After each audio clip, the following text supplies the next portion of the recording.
Halo semua, gue Hafiz. Gue mau nge-review sedikit tentang film Layangan Putus yang viral akhir-akhir ini.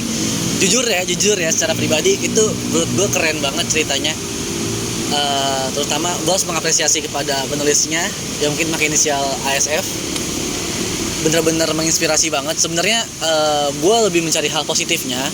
Dimana suatu saat nanti kan gue bakalan berkeluarga nih nantinya ya. Gue tahu jadi apa aja sih yang harus gue persiapin buat misalnya nanti gue mau menikah. Entah itu tentang itu kan menikah itu kan gak cuma sebatas apa ya antara dua orang yang menjadi satu ya, pasti kan ketika sudah punya anak itu gue harus mikirin juga tentang keperluan anak, prioritas gue siapa sih sebenarnya dan apa yang harus gue lakuin. Nah tapi gue akhir-akhir ini ngelihat nih komentar dari netizen, gimana dari film itu mereka tuh jadi takut buat nikah, padahal konteks pesan itu bukan itu. Konteks pesan dari Layangan Putus itu sebenarnya buat nyiapin ke depannya supaya hal yang terjadi sama si Mbak Kinan itu nggak terjadi sama diri kalian. Jadi sebisa mungkin buat cowok-cowok nanti ketika sudah berkeluarga, kalau sudah menikah, jika tidak ada alasan yang benar-benar konkret banget buat mencari wanita lain sebagai istri keduanya, jangan sampai lu selingkuh lah. Yang namanya keluarga kan harus susah senang bareng ya kan, apalagi kalau lu udah ngebangun semua itu dari nol sampai akhirnya lu menuju kesuksesan. Itu kan puncak kesuksesan batu. Mas Alis tuh bener-bener kayak gila, dia tuh buat gue kaya banget, berkarisma gitu kan. Siapa sih yang nggak tahu gitu kan Mas Aris di film Layangan Putus. Cuman jujur aja gue sempat sebel banget, baru episode 1 gue sebel banget gitu kan ngeliat dimana sebenarnya Mbak Kinan tuh cantik banget, anjir, cantik, pinter juga gitu kan. Masa lu rela gitu nyelingkuhin istri lu sama pelakor kayak gitu kan. Jujur aja gue pengen kayak, wah itu gue nonton bareng-bareng sama teman-teman gue juga sebenarnya, teman-teman kuliah gue. Itu baru episode 1, gue sama temen gue tuh udah ngedumel anjir. Kayak, apaan sih, kenapa lu jadi begini anjir? Kayak, wah teman tuh villa dapat banget. Cuman yang kalau misalnya gue suruh rating nih dari 1 sampai 10, nilai gue 11 kalau bisa. Itu keren banget, dikemas dengan cara baik. Bahkan gue juga selain juga kan di situ kan banyak banget skenario yang pakai bahasa Inggris juga ya. Jadi gue ngerti nih percakapan yang harus digunakan saat berkomunikasi dalam bahasa Inggris. Tapi gue lebih banyak lihat positif, stigma positif dari pesan tersebut. Kenapa banyak banget terjadi perceraian di antara keluarga tuh sebenarnya nggak cuma masalah ekonomi aja ya, tapi juga masalah ego masing-masing gitu kan. Yang namanya lo berkeluarga kan, ego itu harus sama-sama seimbang lah. Jangan sampai lu ngikutin ego lu terus gitu, sampai lu mementingkan diri lu sendiri, sampai lu lupa kalau sebenarnya ada orang di belakang lu yang harus lu cintai juga gitu. Jangan sampai ego lu itu menomorduakan keluarga. Dan gue tidak pernah membetulkan istilah selingkuh ya, kecuali lu berpoligami dengan alasan yang konkret banget, yang harus banget logis lah alasannya gitu. Nggak cuma semata-mata karena gue cinta sama dia gitu kan.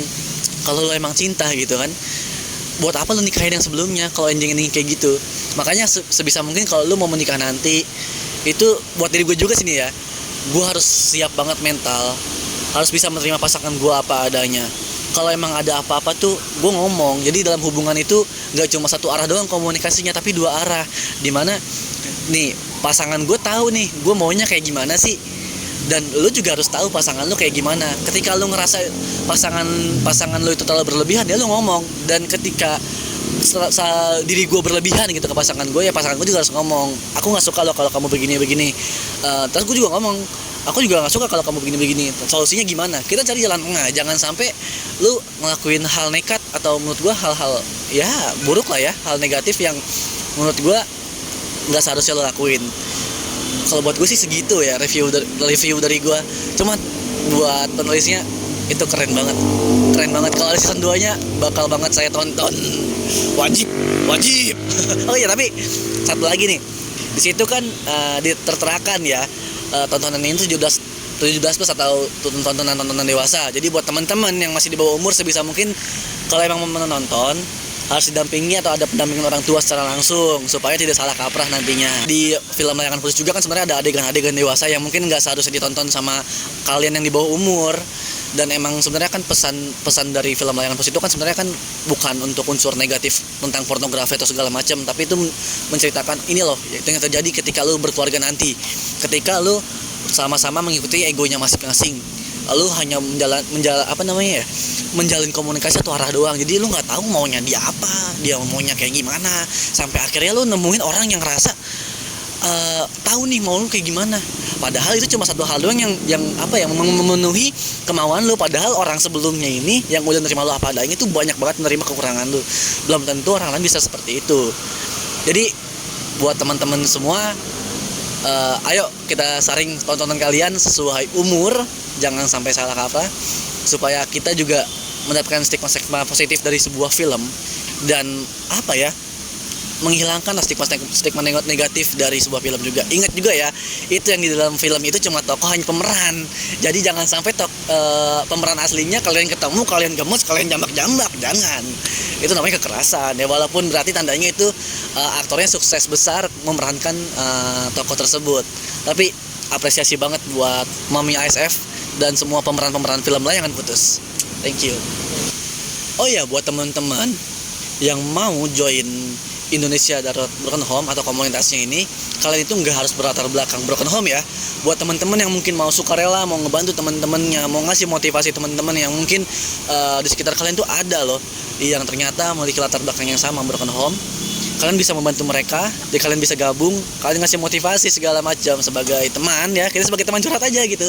Karena mungkin emang umur kita berbeda, tapi kalau kita sudah ngobrolin hal-hal yang mungkin bisa kita katakan deep talk, kita seumuran kok, tenang aja, nggak ada yang salah, nggak ada yang benar. Kita sama-sama belajar untuk memperbaiki diri kita sendiri. Oh ya, buat teman-teman juga, gue mau ngingetin nih, mau ngajak kalian. Jadi komunitas kita juga ada kegiatan namanya Friday Night, di mana tiap Jumat malam kita ngadain sesi Zoom meeting, dan mungkin ada beberapa tema yang bakal kita bahas, dan itu sebenarnya jadi sesi kita buat curhat loh. Itu buat kalian yang mau mengeluarkan keluh kesah kalian tentang kehidupan kalian, masalah kalian boleh ikut gabung. Ini bebas, free, tanpa bayaran, dan kalian gak harus malu karena privasi kalian benar-benar terjaga sama kami semua.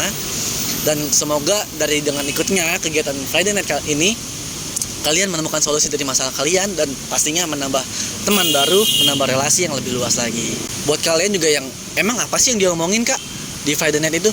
Nah, di Friday Night ini kita nggak cuma tentang curhat doang loh, nggak tentang deep talk. Kita juga kadang ngebedah tentang film, kita ngebahas hal-hal yang mungkin agak sedikit tabu, tapi nggak berat-berat banget. Yang pasti kita nggak bakal ngebahas tentang diskriminatif ataupun sara ya, karena kita sama-sama belajar. Kita bukan ingin menjatuhkan, tapi kita ingin memperbaiki semuanya. Kayak gitu guys. Jadi buat teman-teman yang tertarik untuk join, kalian bisa langsung DM Instagram Indonesia Darurat Broken Home, dan kalian DM aja. Adminnya ramah banget kok, tenang, pasti dibales, pasti direspon. So, tunggu apa lagi? Gue tunggu kehadiran kalian semua di Indonesia Darurat Broken Home Friday Night, Jumat malam. Ciao. Good.